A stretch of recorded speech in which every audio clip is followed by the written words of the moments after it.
Dear heads on the wall, dear heads on the wall, always watching you. Hey! Dear heads on the wall, dear heads on the wall, always watching you. Dear hunter shot Bambi, Bambi took the fall, dear heads on the wall, always watching you. Yeah.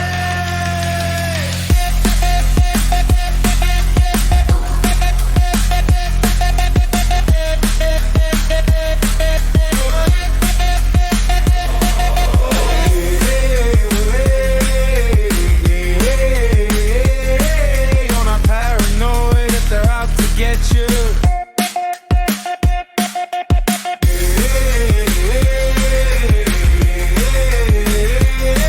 You're not paranoid if they're out to get you.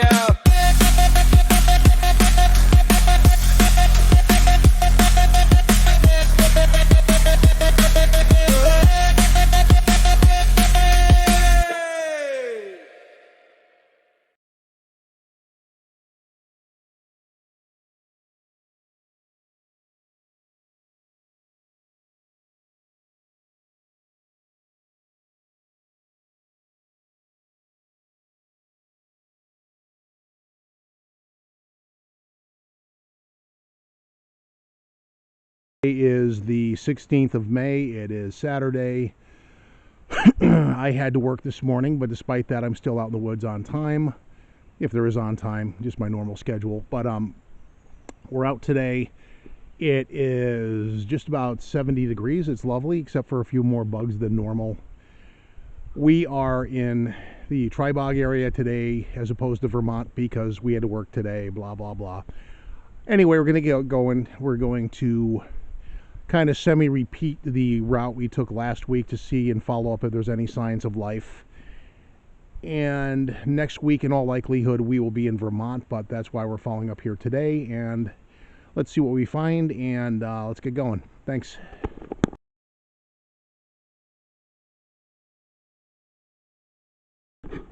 Out there, right there, is either some kind of a bobbing, basking animal of some kind, like a large turtle or a stick. I saw it go up and down once, like the head going under the water and coming back up, so I'm not decided what it is, if that's just a loose stick bobbing in the current, which you really don't have any current of. If you look at the pond, it's pretty still, actually. And yes, somebody left their canoe over there for some reason. It's been there for a year now, and if it was the time I've spent fishing on this pond, I have bothered bullfrogs more than actually gotten a nibble, so. Two-lug fishing gear all the way through this is not exactly a priority.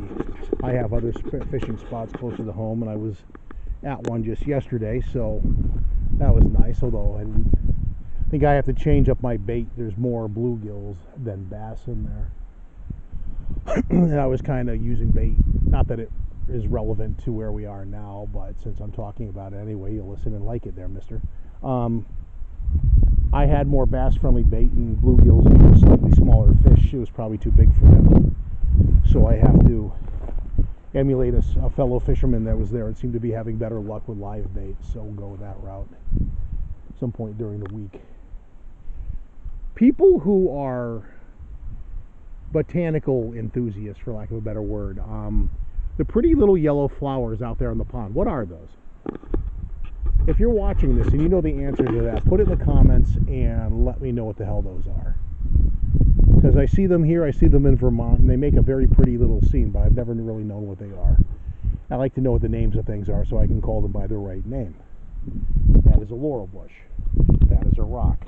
I don't know what the hell those are. Let us move on. So, I kind of have to pay extra attention today, too. I made a comment on this last week. This area, not so much, but as you move further that away, with all the green coming in, a certain stretch of the woods can look completely different. And the way to not get turned around by not paying attention is follow the water. Between this pond and the wetland to where we're heading now, there's a stream that attaches, and as long as you keep parallel to that, you have a navigational foundation, which is what we do. Also in Connecticut, not so much in Vermont, you have the old-timey stone walls that you can use in a similar thing. I've mentioned that in the past. But these are some of the little forest ninja secrets that you have to work with, such as the needles of this pine tree make for a very, very healthy dose of vitamin C if you use them in tea.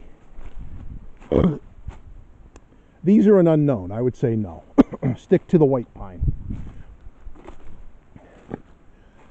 And if I saw spruce in here, if that isn't spruce,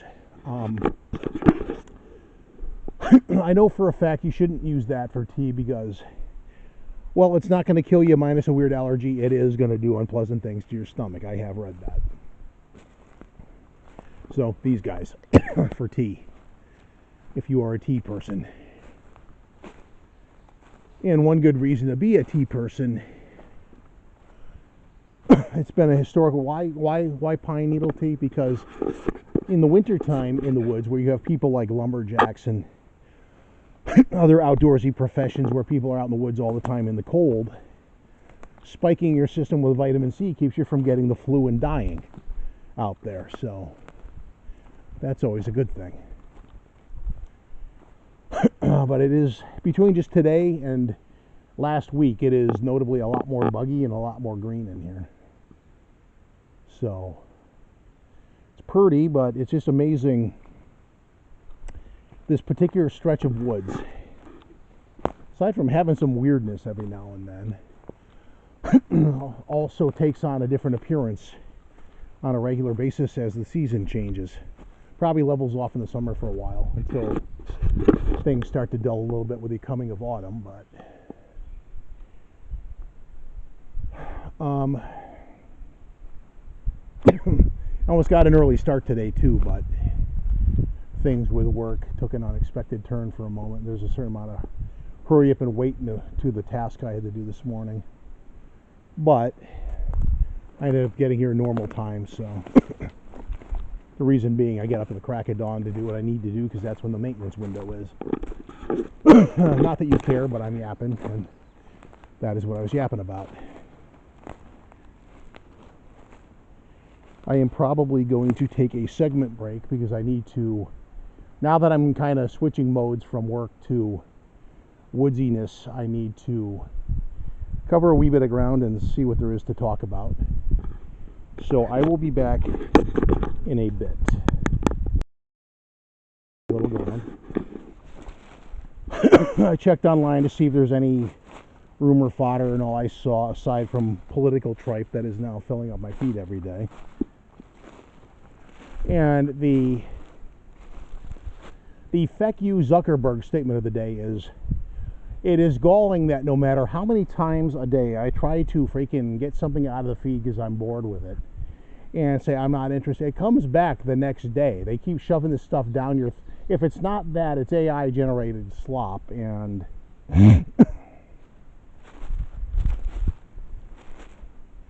given that 90% of the freaking internet is rapidly becoming nothing but AI bots anyway, you might as well just say, you know what, fuck online, and just go back and do crazy things that people used to do in the days of yore, like actually live life without the internet.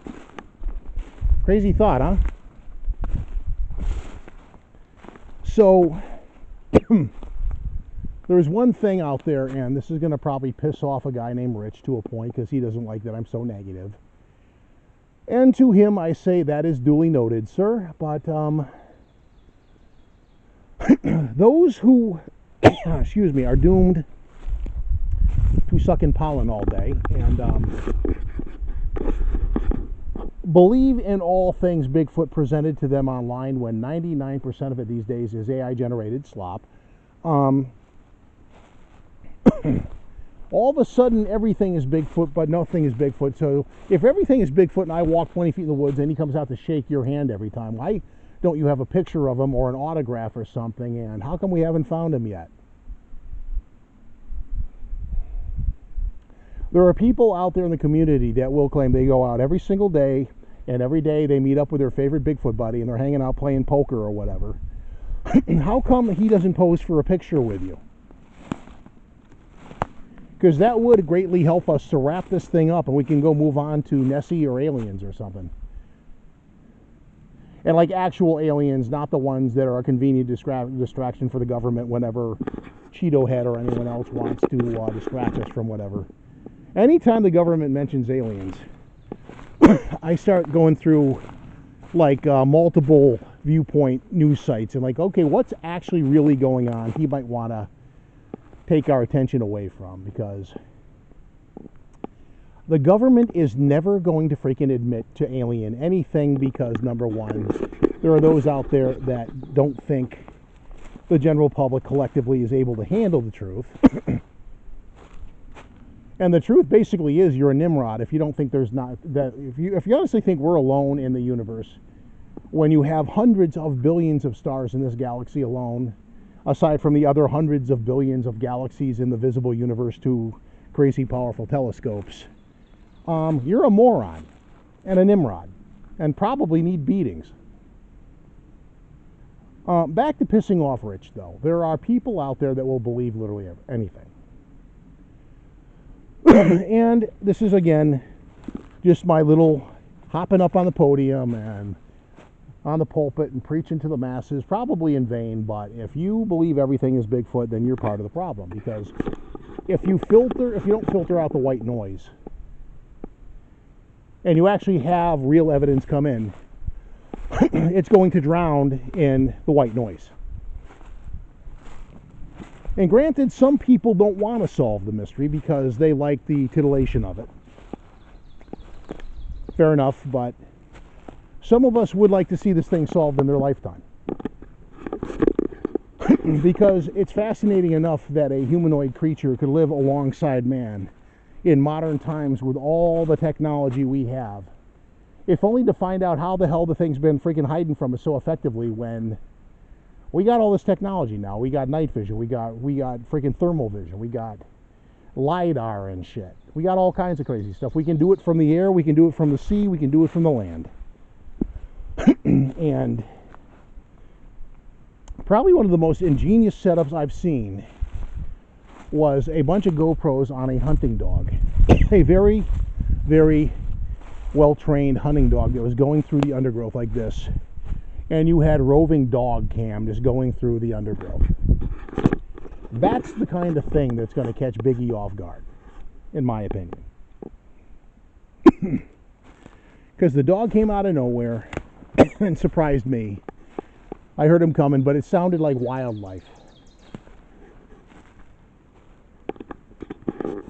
And it was like slow and deliberate, so I perked up mainly because that kind of wildlife is usually something in the way of a bear. And although I contend that black bears, on average, if you leave them alone, are not that aggressive, if I have one in my vicinity, I still, for the sake of principle, no matter, want to know where it is and what it's doing. It's a general safety consideration. That said, I've probably had as many bear encounters as I have had fingers and toes, and none of them have been remotely aggressive because I haven't given the bear anything to worry about. He go his way, I go my way. But that is one thing. And another thing, just to get the political thing out of the way, because I see all these damn things in my feed. There are people out there, and I'm not going to apply this to the right or the left because both parties are guilty, and fuck you, yes you are. There are people out there that if my Facebook feed is remotely any indicator, there are people, and their reason for living all day, every day, is to post hateful memes of the other side. And I'm gonna apply this to the Trumpers mainly because it's more applicable theory-wise. You are free to hate Cheeto Head. Notice I do refer to him as Cheeto Head. But then again, I hate both sides. So again, I don't play favorites. We're not going to go neck deep into this. But basically, you have people out there that are, number one, really testing the limitations of the First Amendment. And I'm arguing that from a legal perspective, not a philosophical or political perspective. Yes, you have the First Amendment. However, the First Amendment does not allow for veiled death threats posted online without legal repercussions. And there's a very fine line between did it happen yet, and hardcore lefties know exactly what they're talking about, versus I'd pay somebody to take care of it. Like, you just made a death threat. You just stated a clear intention that you'd be willing to hire a person for a contract killing on an elected official, and I can guarantee you with absolute certainty that is illegal to the point where you can do prison. Why? I forget where she was, but it was in one of the middle, big square states in the middle. A woman was online basically implying very heavily that people in red MAGA hats should be shot on sight. And she wasn't overly subtle in saying these things. And to the people right now that are vigorously nodding their heads and agreeing with her, she's currently looking at 14 months in federal prison. Meaning that she went to the far points of free speech and she found the wall and walked over it, and then learned that consequences do happen when you do something dubious like that. So, you might want to be aware of that. By contrast, most of the MAGAnoids are basically more along the lines of comparing Democrats to mental illness and or the dreaded R word, because there are people out there that are hardcore leftists that are apparently also Orwellian enough that they want to ban the R word, make everything double ungood. A personal peeve of my own. Maybe that's not their intent, but my major peeve with the far left is they have this unerring capacity to come across like they want to be the thought police. And as much as you're never going to be able to successfully tax vice, case in point, smoking is an addiction. They will pay the higher price to get their fix. That's the reality of human nature and addictive personality types. But you can't dictate and legislate human nature either. People are gonna not like things. People are gonna say things that aren't nice. And I personally, being a little bit more old school, could give a flying rat's ass. Notice I'm not going to sugarcoat this. I'm going to say this bluntly and profanely to drive the point home. I don't give a rat's ass about body shaming or microaggressions or transphobia or any of these other things. These things are out there. They are actual things, and people are going to feel about them the way that they do. More or less, put on your adult undies and suck it up, because it's not going anywhere. If you're out there and you're taking up two plane seats, I'm going to make examples here, and if that pisses you off, fuck off and get over yourselves. If you get all offended because somebody gets all upset because you're taking up 2 plane seats because you're that big, get your ass on a fucking treadmill. It's not healthy, it's not beautiful, it's freaking inconvenient to everyone around you, and quite frankly, you're going to fucking die. Why? Diabetes. All the delusional white grandeur or glorifying stupid shit can fucking suck my dick. I'm actually not going to edit that out. And Rich, by now, yes, I know I've offended your sensibilities, but you know what? No one's making you listen, buddy.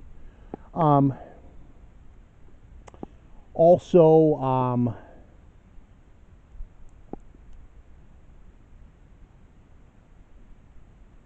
I don't know. The country's just in a really crappy state of being right now. And as somebody who does not favor either side, I think the normies want the freaking asylum back.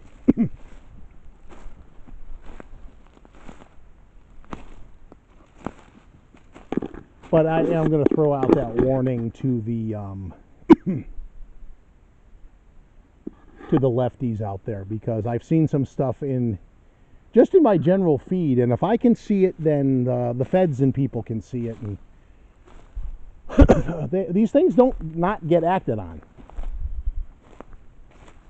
Just so we're clear. When people are talking about making their veiled little poo poo pew pew sounds, people know what you're talking about. You are talking about somebody should be shot and killed.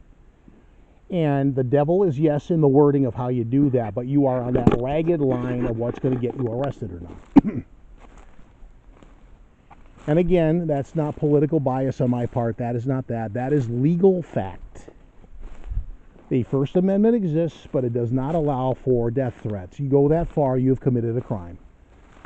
I believe the usual wording of said crime is going to be something to the effect of terroristic threats, which, if I remember right, is a higher level misdemeanor, but it's enough for a fine and some jail time. In the case of the lady, I want to say she's from Kansas City. So if Kansas is one of the big square states in the middle, if it's not, then my bad, but I think she's from Kansas. She's currently doing 14 months, so that's what you can potentially get. Depending on the wording, well, actually, any judge who's kind of swinging to the conservative and believes in punishment more than rehabilitation, you said something where you are wishing death upon a person and stating an implied willingness to do it yourself. Legally, for you, that's an issue. If you're going to say something like that, or if you have said something like that, you might want to think about that.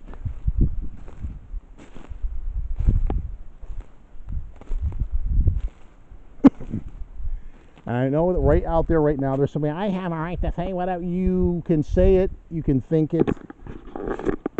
There are layers of severity. You can think it all you want, because as far as I know, the government doesn't have working thought detection devices yet. Although if they had somebody come up with a way to do that, they would. I mean, there's enough nuts out there in the police industry that would love to have, what do they call it? Predictive policing, which is literally thought crime, if you're thinking about it. There was a guy down south, I believe he was a chief of police, and he wanted to put through a program that was going to go into school systems, and based on certain pre-biases was basically going to indicate whether a kid had a heightened tendency towards criminality or not. So basically, if you come from the wrong side of town, the wrong side of tracks and all that, yeah, the chiefy there, the sheriff of the town, has basically already decided that you're arrestable just cause.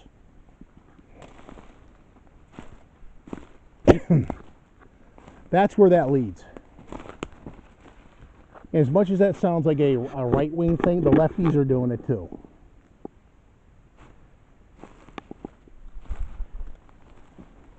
I don't always agree with the lefties. I tend to swing left or right based on the issue, not on the actual freaking partisan loyalties, because I just don't believe in either party to that level.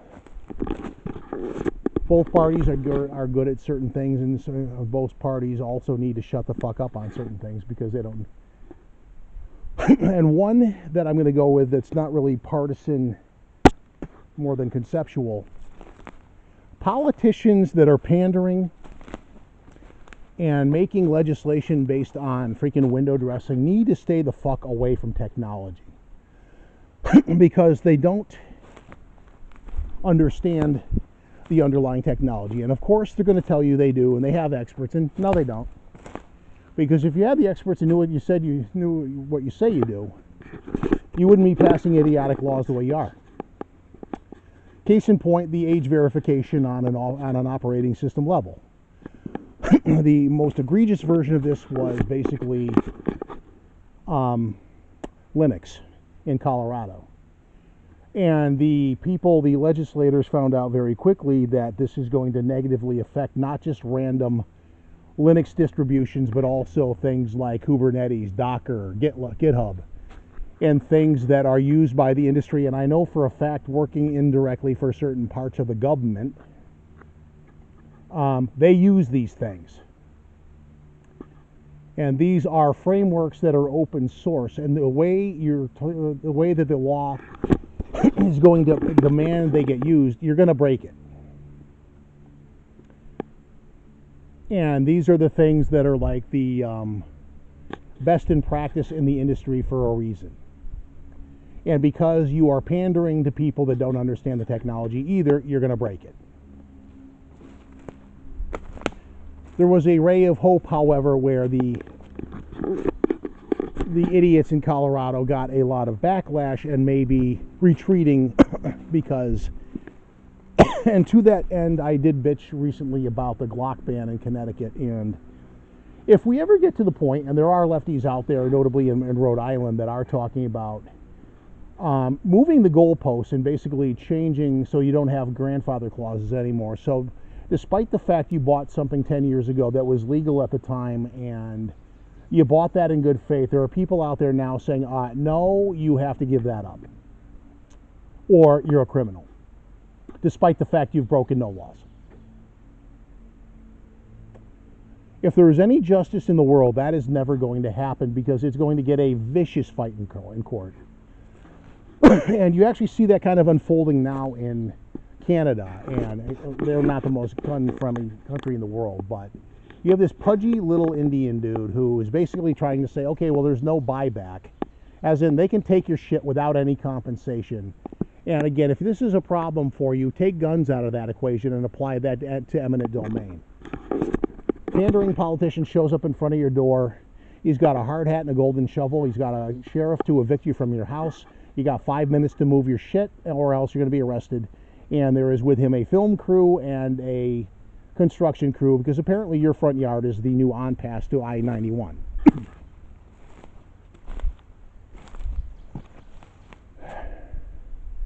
If society works the way it should, and they ever tried something like that, there should be armed rebellion. And I advocated that in that circumstance. I'm naming consequences. I'm not advocating for that as a matter of paranoid things. But the thing is, if you had people coming for your guns, as so many freaking gun-grabbing communists are saying, and yes, I am calling you communists,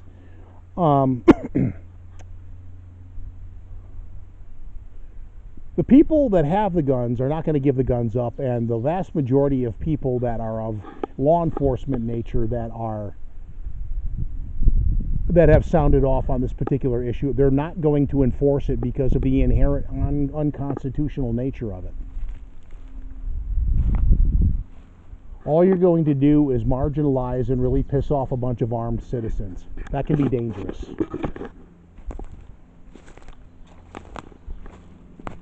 And if anyone in the government would like to come and talk to me about that opinion, go fuck yourselves. The other thing, as long as I guess this is political, and this is basically my newfound hatred for Kevin Leary, who is a freaking psychotic freaking billionaire piece of shit and a carpetbagger. Fuck you, Kevin Leary. He basically ramrodded a freaking 40,000 acre freaking data center into Utah, which basically, despite the fact you had militant people there, basically because their water table is going to get turned to shit and their power bills are going to go through the roof to pay for his little pet project. People who are fearful of these things in his mind are effectively Chinese spies and domestic terrorists. His words. He's talking about American values, and this jackass is Canadian. You're not even an American, so who the fuck do you think you are? You're a carpetbagging, land-raping piece of shit, and bad things should happen to you. At the very least, despite all your money and wealth and fucking arrogance, you ought to end up on the wrong side of ice and be freaking shown the door. By force. Hopefully with a great amount of pain. And if that happens, I personally will not feel bad for you. So, alongside Chris Murphy and Gavin Newsom, fuck you, Kevin Leary. You all three suck. Not really that big on our governor either, because they passed the Glock ban, not to obsess on it, but they passed it in the middle of the night when people were sleeping. There's something inherently cowardly about that. And it does kind of show you where I stand politically on that, because the lefties don't care about the Constitution in this one. They just want to have their way, and they're going to cite, like, they're going to use some emotional appeal to try to make their case, and they ignore the facts behind it. In the case of Connecticut, we're talking about Sandy Hook. And yes, people, I am willing to go there. Sandy Hook happened because a shitty parent allowed a deranged kid with schizophrenia, if I remember the proper illness that he had mentally, to have access to her firearms, and a whole lot of bad shit occurred at that point. And everybody out there got alarmed and basically said, we have to outlaw every gun, everywhere, anywhere, anytime. And my question is, why should lawful people be punished for the actions of a shitty parent and a demented kid who should have been locked up and under evaluation, if they're that far gone? Riddle me that if you can. By contrast, the other week there was a freaking live shooter an active shooter in Cambridge. One of the people who dropped the rabid dog was a person who was a legal gun owner, ironically in Massachusetts, which is probably one of the top 4 gun unfriendly states in the Union. Them, Rhode Island, Massachusetts, Rhode Island, Hawaii is probably the worst. California's there. New York is biased to the point of being unconstitutional. I say that, I guess I'm going to ramble about guns for a bit. Because there was a person driving through New York City, and the federally accepted standard is that if you have a gun in a state where you're not licensed, you have the right of transit by way of, you have the gun in one locked compartment somewhere where you can't get at it in your car, usually your trunk, and the ammunition, it's unloaded and your ammunition's in another part of the car. If you're carrying in that capacity in a state such as, like in my case, Massachusetts, the federal standard says that you are legal. New York decided to ignore that and charge the guy with like felonies, despite the fact he was legal. And that's the kind of bullshit that comes up from things like this, and that's why I get annoyed, and that's why I ramble about it. And if you think it can't happen to other people, Google people that are being arrested right now for DUI, despite the fact they had the breathalyzer and blew 0. Why is this happening, particularly in Tennessee? Because cops down there are literally being told that they have DUI quotas they have to meet. So it doesn't matter if you're drunk or not. If you're not drunk and you're perfectly sober, no, now they smell weed. If they don't smell weed, well, it's a prescription drug, but it's something, and you're going to jail, and then you got to fight it. And that's why there's a class action lawsuit right now. And it's not the only state where it seems to be prevalent in Phoenix, Arizona as well. I'm not going to actually go into an entire anti-law enforcement rant, because cops are not all bad. I mean, for the people who say ACAB, no. Cops are just not robots. They are good, they're bad. You do have good ones, but I mean, you do have to ask the question legitimately. If you have good ones and see the bad ones doing bad things and don't say anything, really, how are they any better? But then you have the bad ones, like that fat son of a bitch who was down south somewhere, and he suplexed a guy who was being compliant. This video made the rounds. I don't know his name, but he's a big fat guy. He's probably as round freaking by the waistline as he is tall. He suplexed the guy and broke his neck for reasons. And he got fired for that. Fast forward 4 to 5 months later, and he ended up in all places, Juneau, Alaska, where he was under investigation for doing the same damn thing to somebody up there. This is a person who should not have a badge. This is a person who belongs in prison and deserves to have bad things happen to them. And if you take that as a threat, oh well. Come get some. I'm going to take a segment break so I can get more over into that area. And I am going to get off the politics thing. I just had looked at Facebook to see if there's any Bigfoot banter, and all I saw was political shit. So I'm sorry, I had to get that off my chest. In the meantime, we'll be back in a bit. Stop ranting for 2 seconds, and something right over there threw a stick.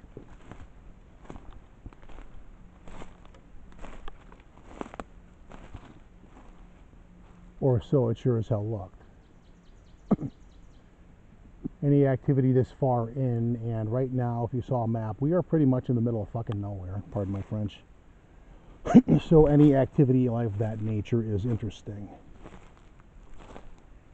Could have been a spook deer, could have been a lot of things, but it's interesting it did it right there and has all this lovely laurel whatnot to hide it. So we're going to kind of do a little perpendicular circling of the laurel to see if anything did take cover in there. And I'm not going to be quiet because I was in mid-rant when it happened, so clearly whatever the hell did that knows I'm here. That's kind of pointless.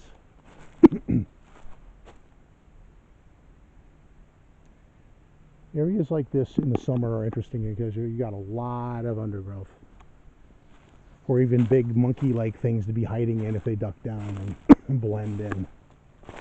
Because all they really need to do is hold still. And considering they're probably about as intelligent as we are, just in different ways out here, they probably know that.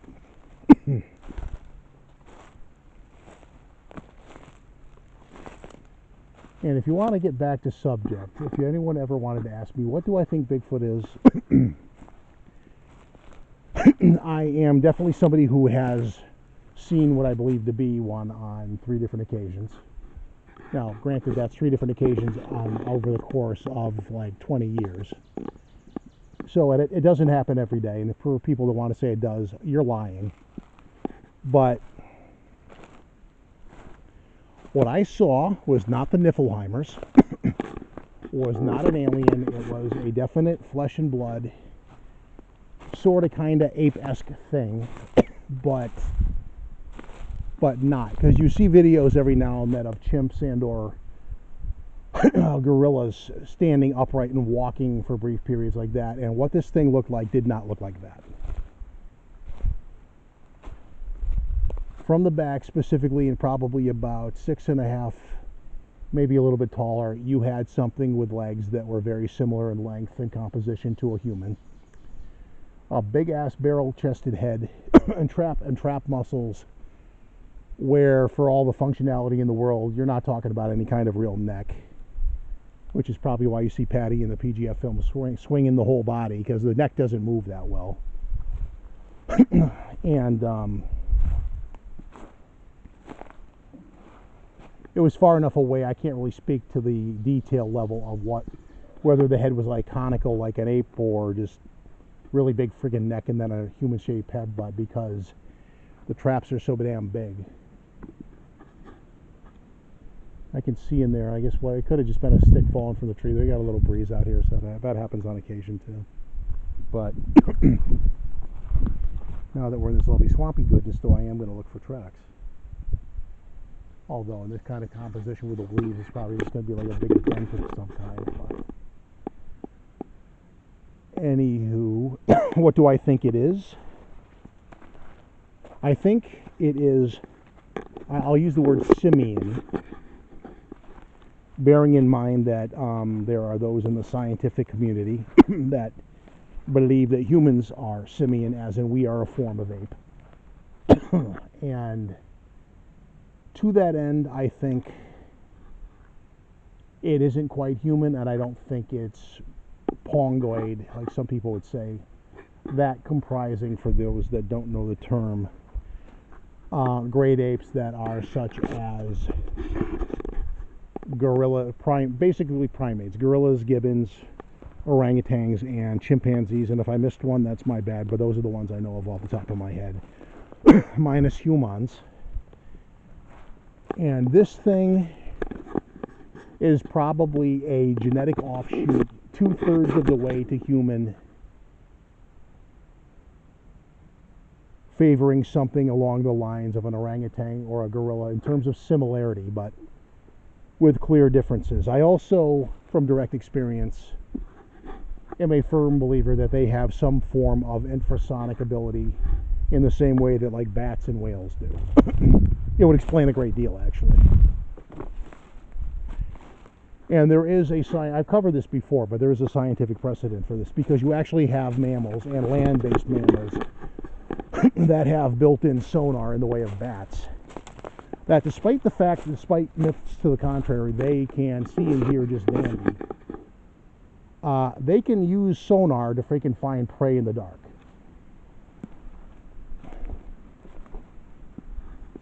I'm not moving beyond the site because I'm curious. If you look way in there, you see a deer or something walking through. The explosive nature of what I saw would lend credence to a spooked deer running off and kicking up some woodwork, but maybe not. I guess I wasn't threatened because I never reached for my gun the whole time. And to those who wonder, yes, I do travel armed in the woods.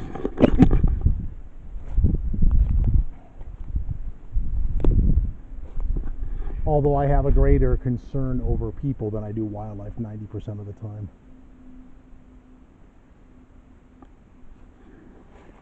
And to anyone who wants to ask, what's the scariest thing you've ever seen in the woods? Ironically, it was a human in the Liebrook Wilderness area, and this person had all the vibe of a trailside serial killer.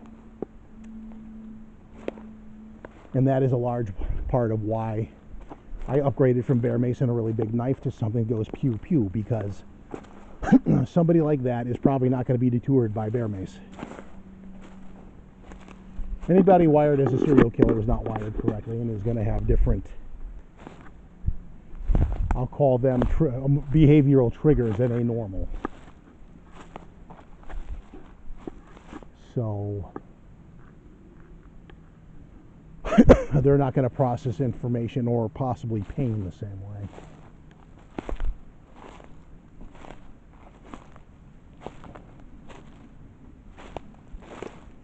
I've had my one moment on the trail where I'm like, where's Dexter when you need him? Because despite the fact he's a serial killer, he kills the other serial killers. And right about now, that skill set would be a bit handy, because the guy sketched me out a lot. There's just something really sketchy about a dude who's in a, what is a Liebrook Wilderness? That's like a 20-mile something loop. It's like something you can do in a day if you're a really fit through hiker and you get there in the morning when it's still dark and you get back to your car after it's dark.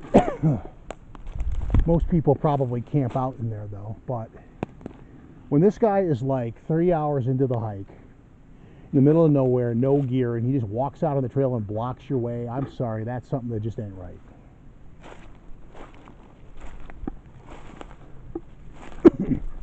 In retrospect, when I encountered this person, if I actually had been packing, I would have drawn on him and probably wanted to know in great detail what he thought he was going to do. And in case anyone is wondering, if the answer was silence and he stepped forward, yes, I would mag dump into him and he would be dead. Unapologetically.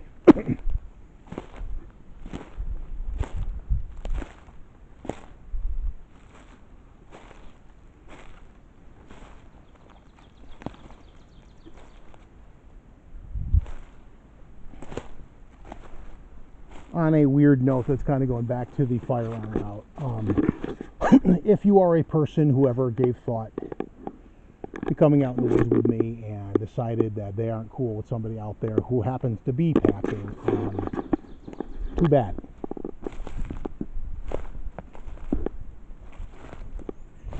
People that are in this nature of an environment, despite the fact it's windy and lovely today, and actually not nearly as buggy as I was thinking it might be, except for the wheezing-inducing pollen or whatever's out here, because I am wheezing to something.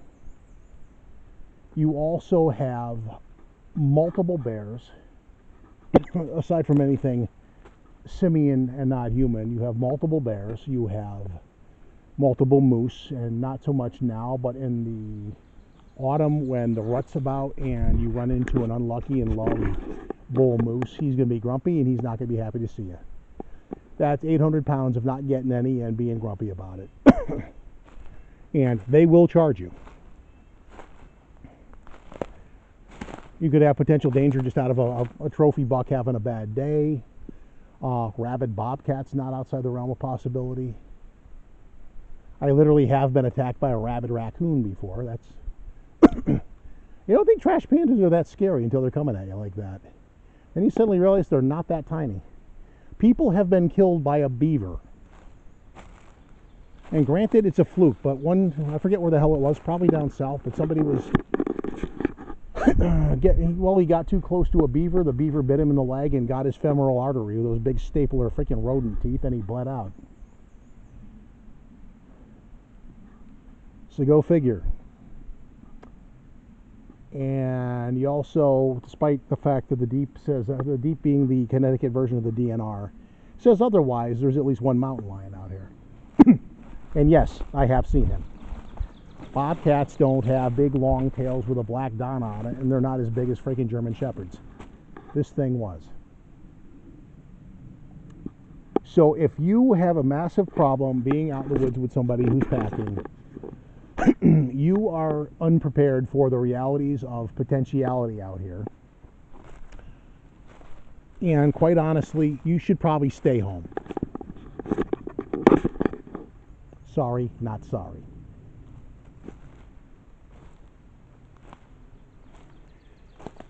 Because despite the fact that it's shy wildlife tends to be shy when you're talking loud like this, except for that big old freaking mayfly looking thing over there. Sorry, you can see out of ways in here, so I'm kind of looking to see if there's anything out there. Looking back. Every now and then you have that. I don't mean biggie necessarily. I've walked through Vermont and actually seen like a lounging deer in the bushes looking at me, just watching me walk by. I think I haven't seen them. And they won't get up and run if you play dumb. So two can play.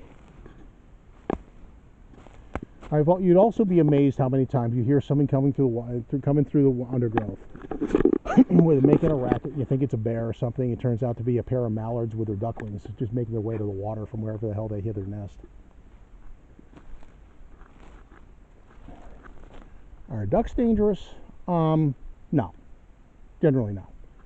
Whereas geese can be pissy. Although swans are the ones that can actually probably hurt you, because a swan, after all, is nothing more than a bigger, grumpier goose. If you took the freaking hard part of the wing to the boys, you're probably going to be out for a bit.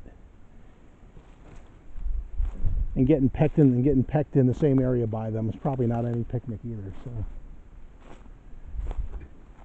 this is just a rambling little conversation today. Anyway, by the same token, if you are somebody out in the woods that thinks they're going to go hiking or camping with me anywhere, and you actually are packing too, and I notice very quickly that you have like no sense, stay home.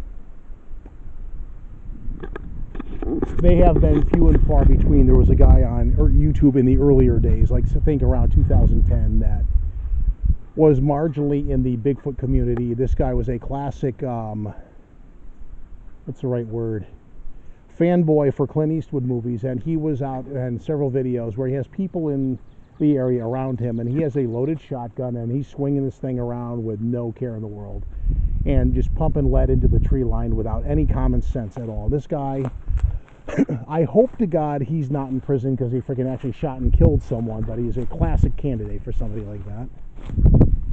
And the other thing is, if you do come in the woods and you're cool with me and I have the gun in the tent or something, don't think you're grabbing it, because unless your life is on the line, anything you do with that gun that is going to be of consequence is going to come back to the person whose name on that permit, and that is mine, not yours. Not happening. And to that end, I am going to make a little rant at this point, which is sort of on topic. This is basically going to do with gun safety in pertinence to bigfooting and generally outdoorsy stuff. So, be cognizant of, that is a fancy word for aware of, the legalities of your having such a weapon on your person at the time where you are. I'm not going to mention names. I've hinted around this person in the past. I detest this person because this person presents himself in a righteous, pious manner, but some of the things I know for a fact he's done such as betray his best friend and then lure him back into his confidence. This is not the act of a pious person. This is the act of a sociopathic predator. Anyway, the relevance of the thing is that this person showed up for a Nezra expedition at one point in the state of New York, coming from about 4 states over on the East Coast, and at least 2 of the states or territories that he went through in order to get there are exceedingly gun unfriendly, one of them being New Jersey.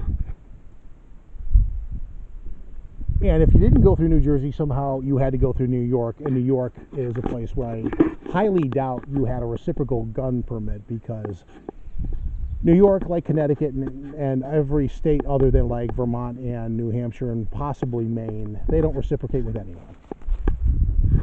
As opposed to places like Ohio or Arizona, where I can travel and pack with the same legality I do here in probably 37 other states.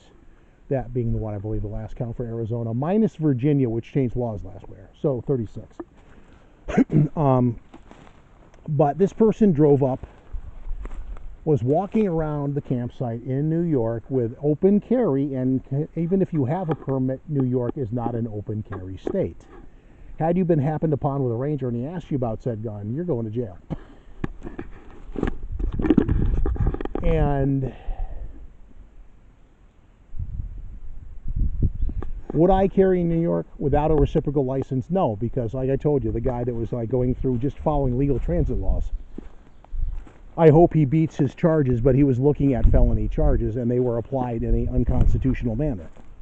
Which is not to say that state level government doesn't think that they can get around federal law, despite the supremacy law, which means state versus federal. Federal usually wins for those that are uneducated to the law. If you're into guns, you need to know the law.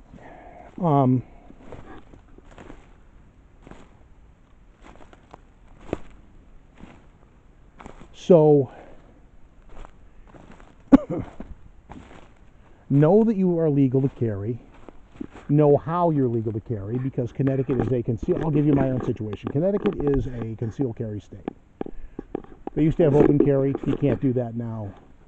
Out here in the woods, this is probably fine. If I were to walk into a Walmart, I would not do this, because that may not be okay. The other weird thing unique to Connecticut, and I might have mentioned this in the last video, is if you lose or have your gun stolen and you fail to report this within 3 days, you're facing a Class A misdemeanor, which means you're going to jail. Whereas if you actually carry said gun and you are asked about it by the popo and you don't have your permit on you, you would think, at least I would think, this is the more severe of the 2 charges, where in Connecticut is a whopping $35 fine. Once you probably are, of course, cuffed and stuffed and put in the back of a car, and then they run your paperwork and find out that, yes, you actually do have a permit, and they let you go, hopefully at that point with an apology, because having that happen to you in front of other people is upsetting, and depending on how nice the cop is, how bad a day they had, or just how, for lack of a better lefty word, fascist they are, because some cops are inherently like that. A special shout out to the people that grew up in my childhood neighborhood that basically had their daughter move out at the age of 17 because of the abuse she was taking from daddy.